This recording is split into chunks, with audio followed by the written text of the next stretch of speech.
मसीह के ज़िंदा और जलाली नाम में सबको सलाम। खुदावंद का शुक्र करते हैं, बाप जी की तारीफ़ करते हैं जो वादों के सच्चे खुदावंद खुदा हैं। हम उस कलाम को, उन वादों को अपने लिए, अपने आने वाली हज़ारों नस्लों के लिए मांगते हैं। अपने बाप का शुक्र करते हुए बाप की पाक हजूरी में आते हैं। जिस तरह ज़बूर नवीस ने लिखा है ज़बूर 100 में कि ऐ अहले ज़मीन, सब खुदा के हजूर खुशी का नारा मारो, खुशी से खुदा की इबादत करो, गाते हुए उसके हजूर हाजिर हो, शुक्रगुजारी करते हुए उसके फाटकों में और हम्द करते हुए उसकी बारगाह में दाखिल हो। उसका शुक्र करो कि उसके नाम को मुबारक हो, क्योंकि खुदावंद भला है और उसकी शफ़क़त अबदी है और उसकी वफ़ादारी पुश्त दर पुश्त चलती है। हालेलुया। खुदा के ये वादे हैं कि जो नस्लें उसमें चलेंगी वो हमेशा आराम पाएंगे। वही जो खुदा के हुक्मों को मुताबिक चलते हैं, हमेशा सच बोलें, सच सबाबतों से बचाता है, झूठ से परहेज़ करें क्योंकि वो आखिरकार तबाही कर देता है। जानते हैं कलाम मुक़द्दस में लिखा है कि जो ज़ुबान झूठ बोलेगी वो हलाक की जाएगी। इसलिए मेरा और आपका खुदा हमें बचाने आया और उसका मकसद है हम सब की ज़िंदगियों को दुनिया में भेजने के लिए। हर एक इंसान के लिए हर तोड़ा दिया गया है, हर एक इंसान के लिए ज़िंदगी का एक मकसद दिया गया है। जिस तरह हम देखते हैं मदर टेरेसा कहती हैं कि खुदा ने मुझे कामयाब होने के लिए नहीं बुलाया, उसने मुझे वफ़ादार रहने के लिए बुलाया। हम जानते हैं कि उन्होंने वफ़ादारी की और खिदमत की और खुदा ने आज भी उनके नाम को ज़िंदा रखा है। मतलब आज भी वो सबके दिलों में है उस वफ़ादारी के वसीले से। हालेलुया। और आज के ज़िंदा कलाम को हम देखेंगे जो यूब 10वां बाब उसकी 22 में है कि गहरी तारीकी की सरजमीन जो खुद तारीखी है, मौत के साए की सरजमीन जो बेतरतीब है और जहाँ रोशनी भी ऐसी ही है जैसे तारीकी।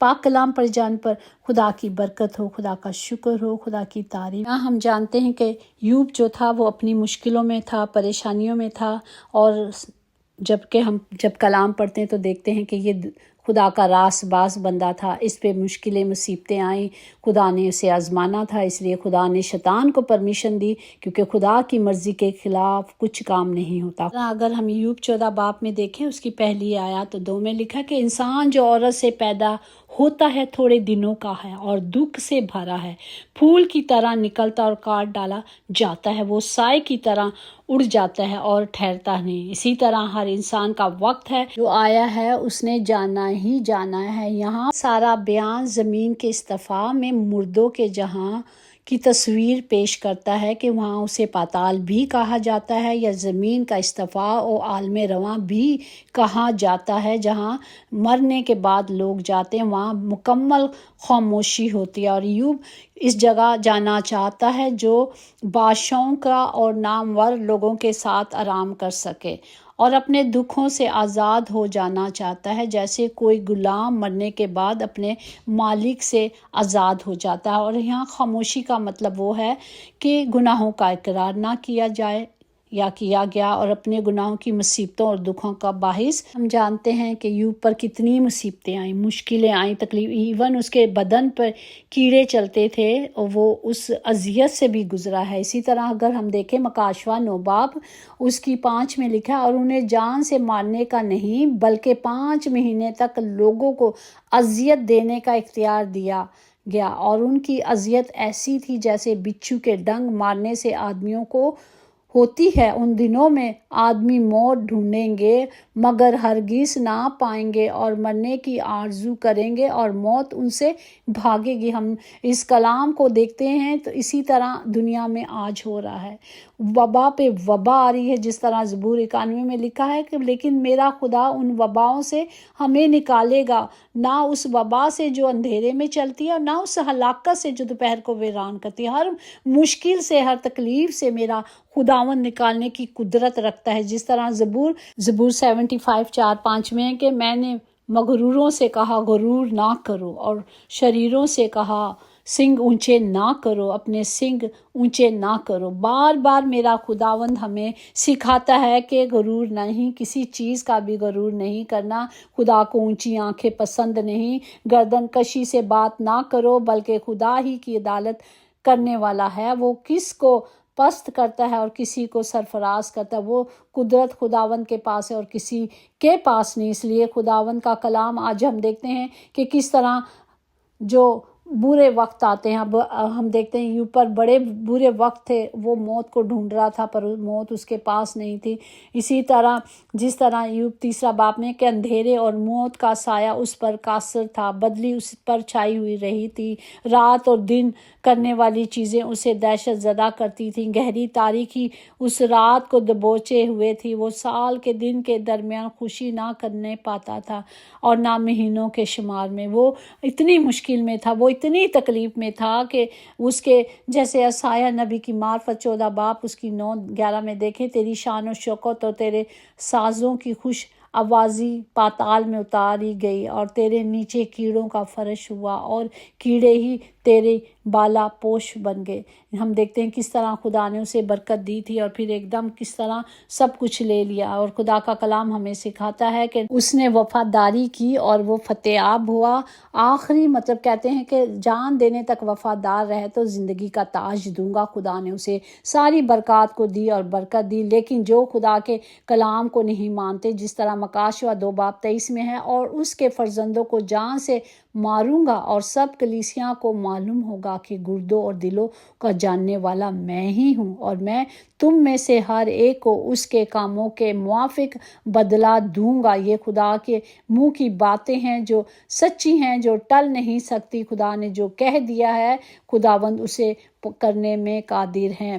اس لیے زبور 78 اس کی پہلی 3 میں کہ اے میرے لوگو، میری شہریت کو سنو، میرے منہ کی باتوں پر کان لگاؤ، جن کو ہم نے سنا اور جان لیا، ہمارے باپ دادا نے ہم کو بتایا ہے، ہمیں ان پر کان لگانا ہے۔ خداوند فرماتے ہیں، خداوند یوں فرماتے ہیں کہ معلوم ہے وہ آدمی جو انسان پر توکل کرتا ہے، بشر کو اپنا بازو جانتا ہے، اور جس کا دل خداوند سے برکشتہ ہو جاتا ہے۔ آج سانسوں کا بھی بھروسہ نہیں، ہم انسانوں پر کس طرح بھروسہ کریں؟ ہمیں صرف خدا کی آواز کو سننا ہے۔ خدا نے کہا، میں نے تیری خطاؤں کو گھٹا کی مانند اور تیرے گناہوں کو بادل کی مانند مٹا ڈالا ہے، میرے پاس آ جا کیونکہ میں نے تیرا فدیہ دیا ہے۔ خدا نے قیمت ادا کی ہے، خدا نے مجھے اور آپ کو خریدا ہے، اس لیے ہم قیمتی ہیں۔ ہمیں اپنی جانوں کی، اپنی اولاد کی قدر کرنی چاہیے۔ آگے ہمیں چل کر اپنے آپ کو تو ہم نے چلے جانا ہے، اپنی اولادوں کے لیے کیا راستہ چھوڑ کے جا رہے ہیں، کون سی پراپرٹی چھوڑ کے جا رہے ہیں، کون سی لانتے چھوڑ کے جاتے ہیں۔ خدا کا کلام ہمیں دکھاتا ہے کہ جو میرے حکموں کو، میری شریعت کو نہیں مانتا وہ لانتی ہے۔ تو ہمیں شریعت کو خدا نے کہا ہے اس کو ماننا ہے، اور اس کے بعد خدا ہی، یسوع ہی زندہ اور یسوع ہی نجات ہے۔ خداوند کے وعدوں کی پابندی کرنی ہے، فرما برداری کی برکات کو، جو خدا نے کہا ہے کہ برکات کا وعدہ ان لوگوں کے لیے ہے جو خدا کے تابع ہیں، جو خدا کے فرما بردار ہیں۔ لیکن جو لوگ خداوند کے احکام کی نافرمانی کرتے ہیں سزا پائیں گے، ضرور پائیں گے۔ اس لیے ہمیں اپنے آپ کو سنوارنا ہے، ہمیں اپنے آپ کو نکھارنا ہے، کیونکہ وقت بہت نزدیک ہے۔ جس طرح زبور 18:4 میں لکھا ہے، موت کی رسیوں نے مجھے گھیر لیا اور بے دینی کے سیلابوں نے مجھے ڈبویا، اس لیے کہ تو میرے چراغ کو روشن کرے گا۔